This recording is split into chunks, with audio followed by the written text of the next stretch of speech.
Welcome to village cooking style. இன்னும் நம்ம சேனலை சப்ஸ்கிரைப் பண்ணாதவங்க சப்ஸ்கிரைப் பண்ணுங்கள். இன்றைக்கி நம்ம பார்க்க போகிற recipe very very easy and சிம்பிளாக செய்கிற மீல் மேக்கர் பிரியாணி. வாங்க இதுக்கு தேவையான பொருட்கள் என்னென்னு பார்க்கலாம். இங்கே நான் ஒரு 75 கிராம் அளவுக்கு மீல் மேக்கர் எடுத்து வச்சுருக்கிறேன். ஸ்பைசஸ் கொஞ்சம் எடுத்து வச்சுருக்கிறேன். புதினா ஒரு கைப்பிடி அளவு வச்சுருக்கேன். ஜிஞ்சர் கார்லிக் பேஸ்ட் ஒரு ஸ்பூன் வச்சுருக்கேன். 2 ஸ்பூன் அளவுக்கு தயிர் வச்சுருக்கேன்.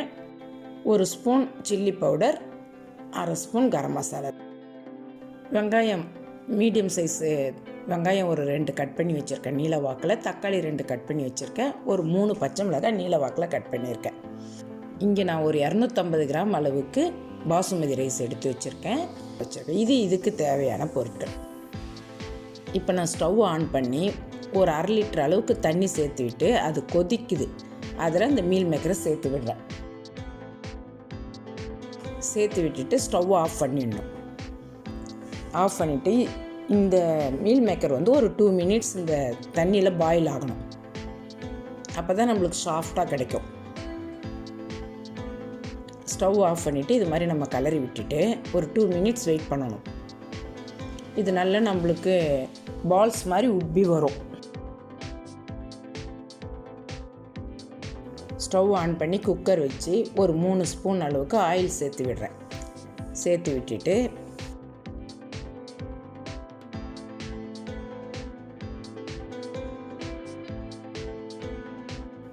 நம்ம எடுத்து வச்ச ஸ்பைசஸ்லாம் சேர்த்து விடுறேன்.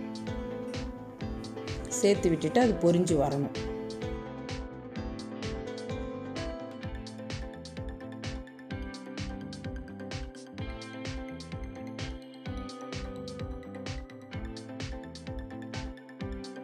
அது ஸ்பைசஸ்லாம் பொரிஞ்ச உடனே நம்ம வெங்காயம் சேர்த்து விடணும். நீல வாக்கில் கட் பண்ணி வச்சுருந்தா இல்லைங்களா, அந்த வெங்காயத்தை சேர்த்து விடுறோம் பாருங்கள். சேர்த்து விட்டுட்டு நல்லா வதக்கணும். அந்த ரா ஃப்ளேவர் போகிற வரைக்கும் நம்ம நல்லா வதக்கி விடணும்.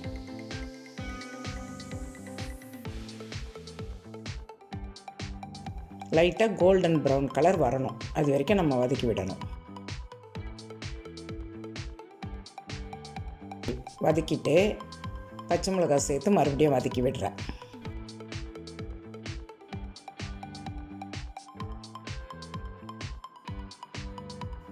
இப்போ வெங்காயம் நல்லா வதங்கி வந்துடுச்சு பாருங்கள். நம்ம வெந்நீரில் போட்டு வச்சோம் இல்லைங்களா, அந்த மீல் மேக்கர் எடுத்து நம்ம நல்லா இது மாதிரி பிழிஞ்சு எடுத்துக்கணும். அதில் தண்ணி அப்படியே இதுவாக இருக்கும். நம்ம நல்லா கெட்டியமாக பிழிஞ்சோம்னா இந்த மாதிரி நம்மளுக்கு நல்லா வந்துடும். இதை இப்போ நான் பிழிஞ்சு எடுக்கிறேன் பாருங்கள். இந்த மாதிரி அழுத்தி பிழிஞ்சிக்கணும். வெந்நீர் ஆறின பிறகு பிழிஞ்சு எடுக்கணும். பிழிஞ்சு எடுத்துட்டு நம்ம அதில் அந்த 2 ஸ்பூன் தயிர் எடுத்து வச்சோம் இல்லைங்களா, அந்த தயிரை போட்டு மிக்ஸ் பண்ணி விடணும்.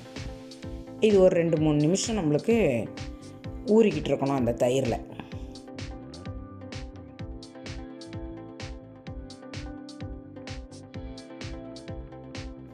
அதுக்கு பிறகு நம்ம குக்கரில் வதக்கிட்டு இருந்தோம் இல்லைங்களா, வெங்காயம் பச்சை மிளகாலாம், அதில் நம்ம தக்காளி சேர்த்து மறுபடியும் வதக்கி விடணும்.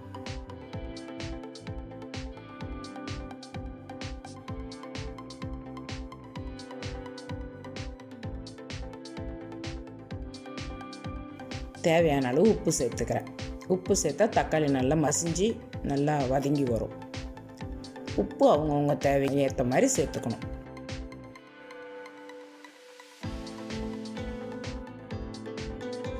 கொஞ்சம் மஞ்சள் தூள் சேர்த்துவிட்டு நல்லா வதக்கி விட்டுட்டு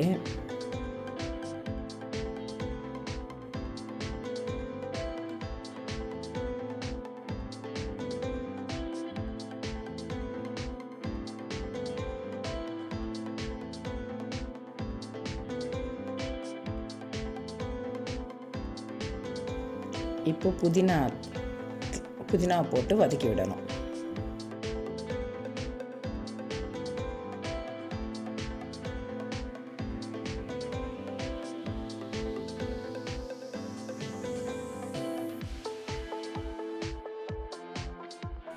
புதினா போட்டு வதக்கிட்டு நம்ம தயிரில் ஊற வச்சோம் இல்லைங்களா அந்த மீல் மேக்கரை, அதையும் போட்டு நம்ம நல்லா வதக்கி விடணும். நல்லா அந்த மசாலாவில் இதெல்லாம் நல்லா கோட் ஆகிற மாதிரி வதக்கி விடணும்.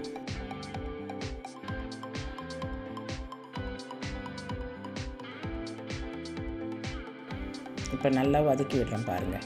இது மாதிரி எல்லா இடத்துலையும் நல்லா கோட் ஆகணும் அந்த மசாலா. அப்போ தான் நம்மளுக்கு சாப்பிட்றதுக்கு நல்ல டேஸ்ட்டாக இருக்கும்.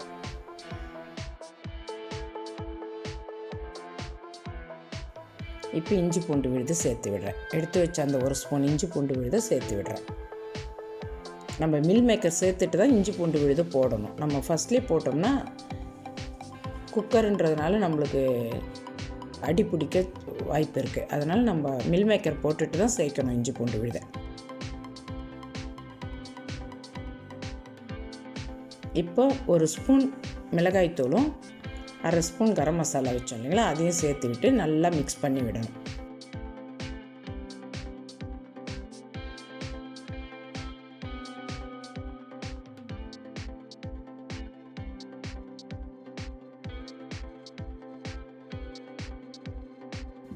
நல்லா மிக்ஸ் பண்ணிவிட்டு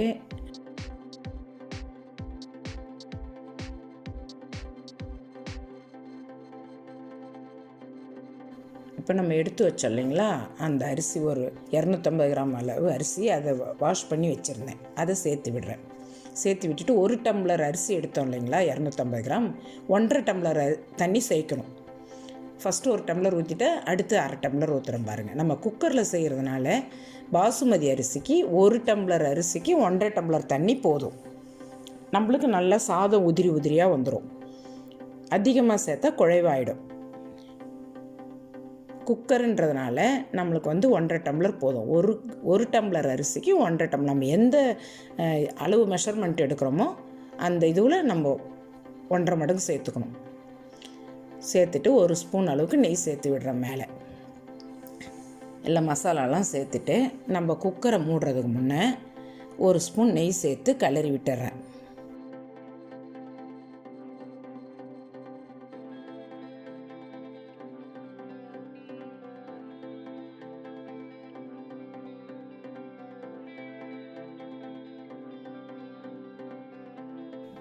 நல்லா இது மாதிரி மிக்ஸ் பண்ணிவிட்டு ரைஸ் எல்லா இடமும் நல்லா மிக்ஸ் ஆகிற மாதிரி பண்ணிவிட்டு நம்ம குக்கர் போட்டுட்டு வெயிட் போட்டு விட்டுடணும். குக்கர் மேல் மூடிட்டு இப்போ வெயிட் போட்டு விட்டுடணும். வெயிட் போட்டு விட்டுட்டு நம்மளுக்கு 2 விசில் வரணும். 2 விசிலுக்கு மேலே விடக்கூடாது, சாதம் குழைவாயிடும்.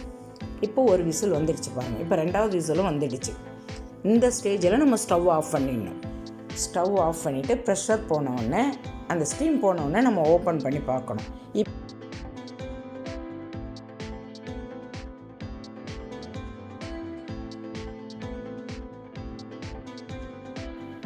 இப்போ நம்ம இதை கலரி பார்த்தோம்னா நம்மளுக்கு உதிரியாக சாதம் இருக்கும். இந்த கலரம் பாருங்கள். மில் மேக்கர் அவங்கவுங்க தேவைக்கு ஏற்ற அளவுக்கு சேர்த்துக்கலாம். ஒரு சிலருக்கு நிறைய பிடிக்கும், ஒரு சிலருக்கு கம்மியாக சேர்த்தா பிடிக்கும். நீங்கள் அவங்கவுங்க தேவைக்கு ஏற்ற அளவுக்கு சேர்த்துக்குங்க. நான் இங்கே 250 கிராம் அரிசிக்கு 75 கிராம் அளவு சேர்த்துருக்கேன். இப்போ சாதம் நல்லா உதிரியாக இருக்குது பாருங்கள். இப்போ மல்லித்தழை தூவி சர்வ் பண்ண வேண்டியது தான்.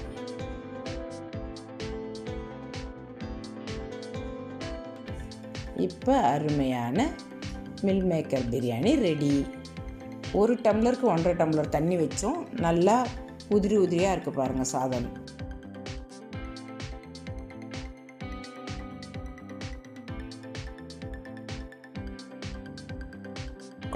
இப்போ பாருங்கள், அருமையான மில் மேக்கர் பிரியாணி ரெடி ஆகிடுச்சு. இப்போ ஆனியன் ரைத்தா வச்சு சர்வ் பண்ண வேண்டியது தான். இதை மறக்காமல் நீங்கள் ஒரு முறை ட்ரை பண்ணி பார்த்துட்டு உங்கள் ஃபீட்பேக் என்னான்னு சொல்லுங்கள். இது குழந்தைங்கள்லேருந்து பெரியவங்க வரைக்கும் விரும்பி சாப்பிடுவாங்க. இந்த வீடியோ உங்களுக்கு பிடிச்சிருந்தா லைக் பண்ணுங்கள், கமெண்ட் பண்ணுங்கள், மறக்காமல் உங்கள் ஃப்ரெண்ட்ஸுங்களுக்கு ஷேர் பண்ணுங்கள். இன்னும் நம்ம சேனலை சப்ஸ்கிரைப் பண்ணாதவங்க சப்ஸ்கிரைப் பண்ணுங்கள். தேங்க்யூ.